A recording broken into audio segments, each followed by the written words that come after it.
I think about it on a technical side, by the way. Like Yeah. I when I heard you say that, because I've been thinking of it, I was like, whoa, that's interesting. That It there's might two. be they might be alive because I don't know what the fuck they are, but when someone has an idea for whatever, an invention, a toaster, and then they think about this, all it needs is like these heating elements and a spring, and then it pops when it's done, so I have a timer, and then they build this thing. Now all of a sudden it's alive. It's like you manifested it in a physical form.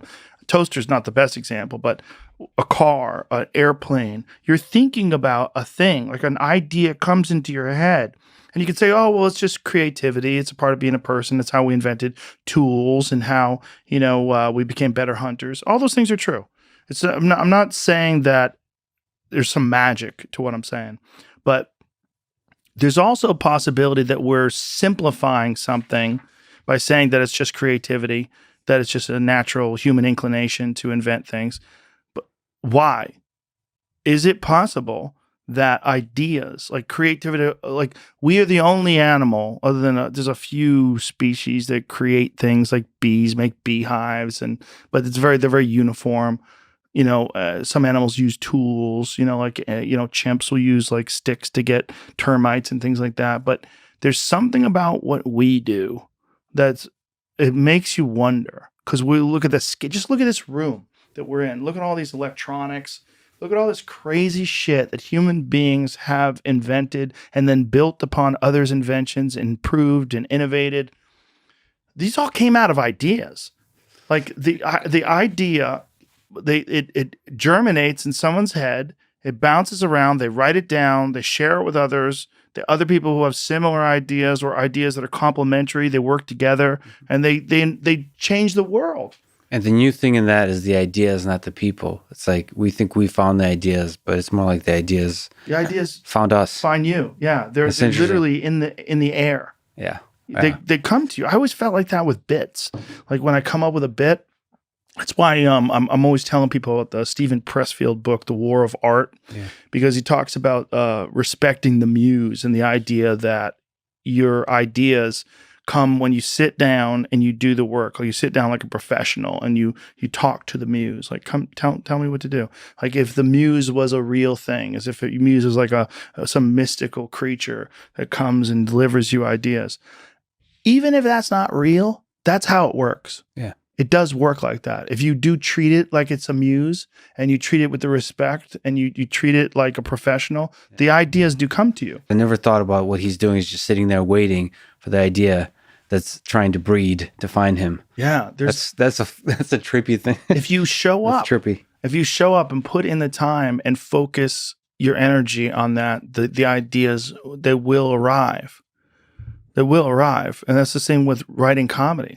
Like there's been many, many times where I'll come home from the comedy store and I just sit down and I start writing and I got nothing. There's nothing there. I'm just writing. It's all bullshit. Nothing's good. It's just like, and then all of a sudden, bam, there's the idea. And then all of a sudden I can't stop. And then, a couple hours later and I'm like, whoa. And then the next night I'm on stage and I'm like, how about that? Yeah. Boom! It gets this big laugh. I'm like, holy shit. And I know that came out of the discipline to sit down and call the muse.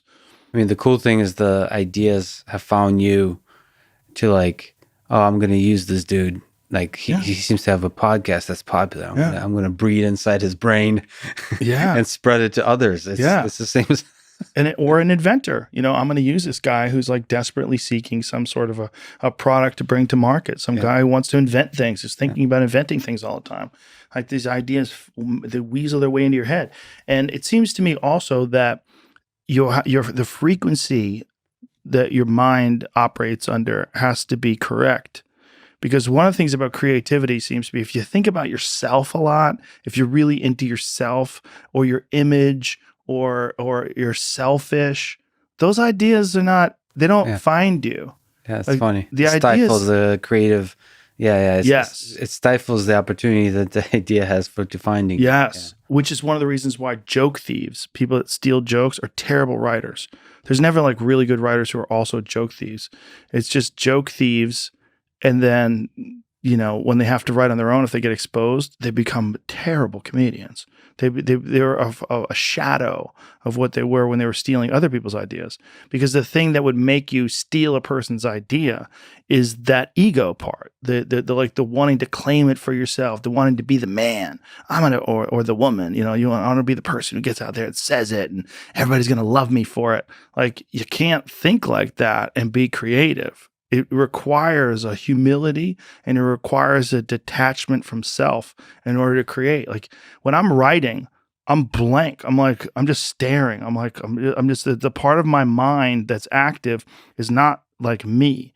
It's like this weird core function part where I'm not aware of my personality. I'm not aware of anything. Yeah. I'm just trying to put it together in a way that I know works. Yeah, just being there, being present. That's what press field is. Just, I'm a big believer just sitting there, even staring at a blank page. You have to. Putting in the time. Yeah. And sometimes it's not that way. Sometimes it's an inspiration. Like, sometimes I'll be sitting there at dinner and I'll be like, I'll be right. I got an idea. And my wife's really cool about that. I'm like, I have an idea. And I have to just run out of the room real quick, and I write it down on my phone, and then I can come back, because those are like little gifts that you get sometimes from the universe out of nowhere.